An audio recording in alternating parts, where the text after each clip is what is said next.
Olá, sejam todas e todos bem-vindos mais uma vez. Damos continuidade ao nosso curso de Geometria Analítica, analisando agora uma curva chamada elipse. As curvas chamadas cônicas recebem tais nomes por são dadas pela intersecção entre um plano e um cone.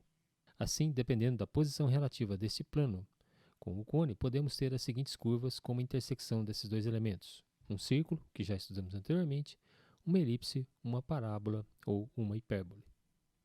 Como já vimos no caso de uma circunferência, nosso objetivo é, dado essa curva, obter a expressão algébrica que a represente no plano cartesiano.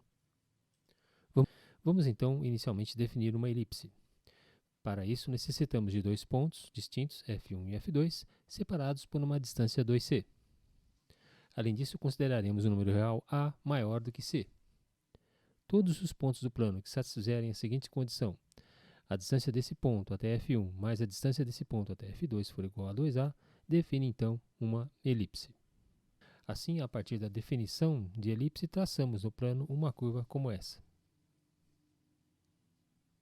Mas, como já foi dito anteriormente, o que nos interessa é determinar uma equação para tal curva no plano cartesiano. Assim, consideraremos uma elipse cujo centro se situa na origem do plano cartesiano. Além disso, teremos F1 e F2, os dois pontos fixos, que são chamados de focos dessa elipse. Tal que essa distância entre F1 e F2 é 2c. A partir da definição, necessitamos também de um número real A positivo e maior do que c. A partir desse número, definimos o chamado eixo maior, o segmento A1 a 2, tal que o seu comprimento é igual a 2 vezes A. E nesse caso, consideraremos que o eixo maior situa-se ao longo do eixo x. O segmento que parte do centro da elipse e vai até A1, por exemplo, é o chamado semi-eixo maior. Também consideraremos um número real b, tal que o dobro dele define a medida do eixo menor. É um eixo perpendicular ao eixo maior, portanto, ele se situa sobre o eixo y. Assim, B1, B2, esse segmento B1, B2, define o eixo menor de medida 2b. Mais uma vez, o segmento que une o centro da elipse a B1, por exemplo, é o chamado semi-eixo menor. O que nos interessa agora é determinar a equação desta elipse. Consideraremos então que no plano cartesiano o foco 1 tem coordenadas no ponto menos c e 0, o foco 2 no ponto c e 0, e consideraremos P um ponto qualquer dessa curva. Partindo-se da definição, ou seja, que a distância entre P e F1 somado com a distância entre P e F2 é igual a 2a, obtemos a seguinte sentença, que envolve a distância entre um ponto e o foco. Após elevarmos ao quadrado essa expressão, agruparmos termos semelhantes, encontramos que, para esta elipse, a sua equação é dada por x ao quadrado sobre a ao quadrado mais y ao quadrado sobre b ao quadrado igual a 1. Uma relação importante que surge para qualquer elipse é a seguinte: seja A a medida do semi-eixo maior, B a medida do semi-eixo menor e C metade da distância focal. Se olharmos para esta elipse, vemos que os segmentos que representam semi-eixo maior, semi-eixo menor e metade da distância focal definem um triângulo retângulo e, portanto, podemos aplicar o teorema de Pitágoras para escrever que A ao quadrado é igual a B ao quadrado mais C ao quadrado. Esta relação é válida para qualquer elipse. Ela nos diz que, dada a distância focal e a medida de um dos eixos, ou maior ou menor, automaticamente a medida do outro eixo está também determinada. Uma outra situação que pode ocorrer é aquela na qual o eixo maior situa-se sobre o eixo y. Nesse caso, a equação da elipse é escrita como x ao quadrado sobre b ao quadrado mais y ao quadrado sobre a ao quadrado é igual a 1. Por exemplo, como escrevemos a equação da elipse com foco nos pontos menos 4 e 0, 4 e 0 e eixo maior medindo 12.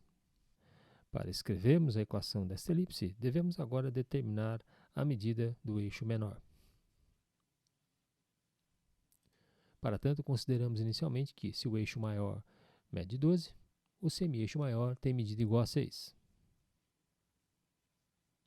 A distância focal é dada pela relação 2c igual a 4 menos menos 4, ou seja, 2c igual a 8, e, portanto, c é igual a 4.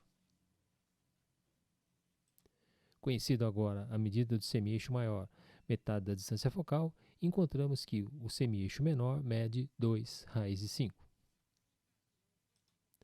Assim, a equação dessa elipse é dada por x² sobre 6² mais y² sobre 2 raiz de 5² igual a 1, ou seja, x² sobre 36 mais y² sobre 20 é igual a 1.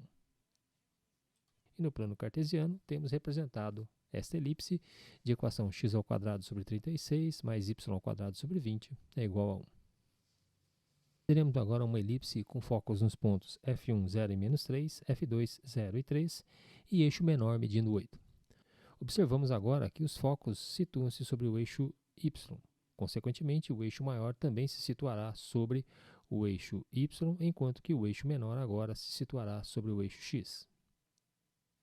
Inicialmente, determinamos a distância focal dessa elipse. 2c é igual a 3 menos 3, ou seja, 2c igual a 6, portanto, c igual a 3. Como o eixo menor mede 8, o semi-eixo menor mede 4. E assim, temos condições de determinar a medida do semi-eixo maior pela relação a² igual a b² mais c². Ou seja, a², neste caso, é igual a 25. De maneira que podemos escrever que, para esta elipse, a equação é dada pela sentença x² sobre 16 mais y² sobre 25 é igual a 1. De modo que temos agora representado no plano cartesiano essa elipse de equação x² sobre 16 mais y² sobre 25 é igual a 1. Observe que, tanto no primeiro exemplo como nesse segundo exemplo, o centro da elipse situa-se na origem do plano cartesiano. E se tal centro não se situar sobre a origem do plano cartesiano? Consideremos uma elipse com centro na origem de equação x² sobre 9 mais y² sobre 4 igual a 1. Se o centro dessa elipse for deslocada para o ponto de coordenadas 5 e 3, a equação dessa elipse se tornará x menos 5² sobre 9 mais y menos 3² sobre 4 igual a 1. Ou seja, transladamos por este vetor de coordenadas 5 e 3 toda a elipse, mantendo a sua orientação.